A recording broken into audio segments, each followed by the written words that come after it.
Eco system ఎలా ఉంటుంది అనడానికి సాక్ష్యం. అంటే బాబు గారు కూడా గమనించాల్సినటువంటి అంశం. ఫీడ్బ్యాక్ చాలా బాధ్యతగా చేస్తున్నారు బాబు గారు. ఆయన ఎక్కడా తప్పు చేయాలనుకోవట్లేదు, మంచి చేయాలనుకుంటున్నారు. కానీ దాన్ని వ్యవస్థలు ఎట్లా నాశనం చేస్తాయి అనడానికి సజీవ సాక్ష్యం.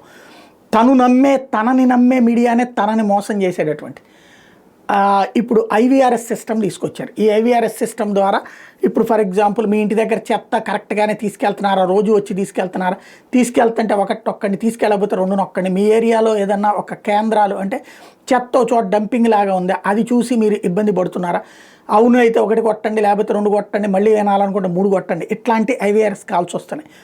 అయితే ఇక్కడ పింఛన్లకు సంబంధించి ఇట్లాంటిదే సర్వే చేశారు ఐవీఆర్ఎస్ చేస్తే. అది కూడా ఎక్కడ అవనిగడ్డ దగ్గర స్థానిక కొత్తపేట సచివాలయంలోని 5 పరిధిలో పింఛన్లు పంపిణీ చేసిన సిబ్బంది డబ్బులు అడుగుతున్నారని డిఆర్డీఏ ఉన్నతాధికారులకు ఫిర్యాదులు అందడంతో డిఆర్డీఏ ప్రాంతీయ సమన్వయకర్త ఆధ్వర్యంలో విచారణ నిర్వహించారు. విషయం ఏంటంటే అక్కడ మొత్తం 590 మంది పింఛన్దారులు ఐవీఆర్ఎస్లో అటెండ్ అయ్యి 237 మంది డబ్బులు అడిగినట్టు ఫోన్ ద్వారా ఫిర్యాదు చేశారు.